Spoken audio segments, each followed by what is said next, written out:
Ayan guys, pa-air cleaning tayo dahil yung tenga natin ay Makati. Only, magkano air cleaning, di ba? 500 lang. Parang nilinis na ang kaluluwa niya. Sobrang linis.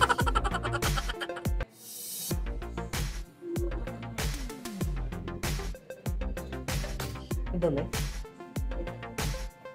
Basa lang. Makati. At dito na nga yung pinaka masarap na part, yung unang pasok. Grabe, napakasarap talaga.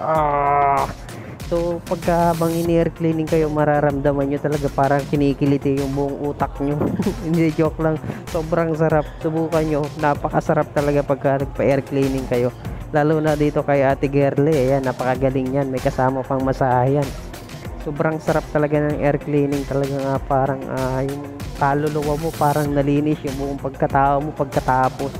So ayan, nakangati nga yung tenga ko kaya wala namang customer, so nagpaalam muna ako kay manager na pwede naman dito lang kami sa gilid, so sa tago yung halos hindi ka na makita.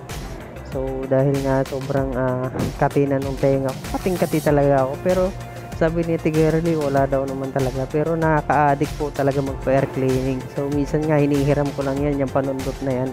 Napakasarap pa ikot-ikutin yan, yung pag pinasok mo tapos pinaikot-ikot mo, grabe, sobrang sarap talaga. Kaya pala yung mga babae gusto talagang pinapasukan kasi sobrang sarap talaga tanong mapasukan talaga. Iba yung kiliti, yung inikot-ikot niya. Grabe, sobrang sarap talaga. Talagang makakatulog ka talaga, sobrang sarap. So parang nga ayaw ko nang tumayo niyan kanina, yung isang halos patapos na, sabi ko parang gusto ko pa talaga dahil napakasarap talaga. So ayan, only 500 pesos lang yan, dito yan sa Bruno's Barbers. Kung gusto nyong masubukan ng napakasarap na air cleaning, talagang marirelax kayo dahil talagang napakasarap niyan. Hindi lang talaga sa pagbibiro, totoo talaga yung sinasabi ko, napakasarap talaga. Linis na linis talaga yung tenga nyo kasi may gamit niyang spotlight, so kitang kita yung loob ng tenga nyo. Talagang syempre huwag nyo gagayahin yan, kailangan nyo ay sa expert lang talaga dahil may mga training talaga yan.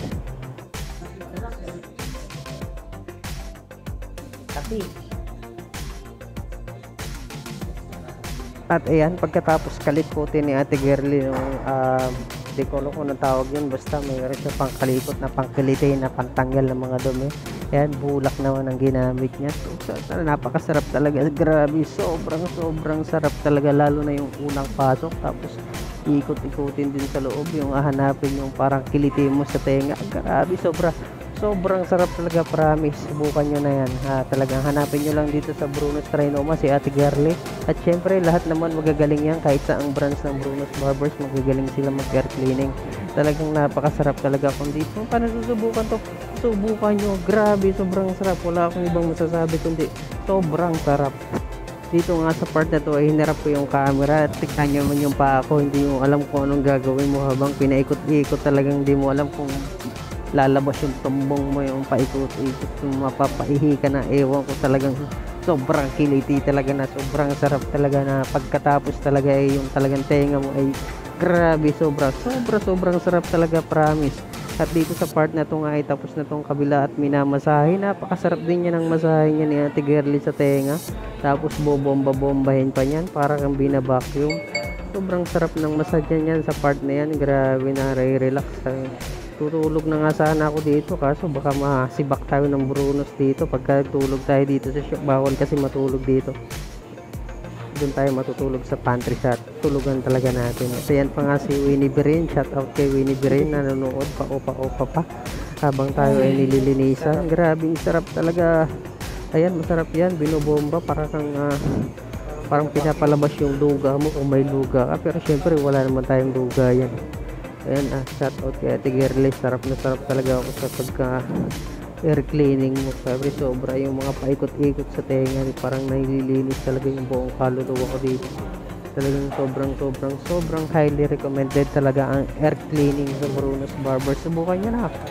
At ayan, dito sa part na to, yung kabila naman ang nilinis natin. Ano yan, ganun lang din ang ginawa dyan, unang pasok. Grabe, sobrang sarap talaga. Sulit talaga ang sarap. Eh dito na tayo sa kabila, ayan eh. Minamassage na rin, tapos na rin dun sa kabila. Siyempre, ang bayad lang pala natin kay Ate Girlie dyan ay papigyan natin ng magandang tip yan. Coco lang naman yan, coco lang yan. Buhay na sa coco yan, Ate Girlie. Ayan, pinalo ka pa nung parang kutsara na maliit na napakasarap, tanggal talaga yung mga kung ano-anong matitigas yan sa tenga nyo. Man ko nga kung anong lasa ng coco. Di ba nag-viral yung coco? Tikman ko.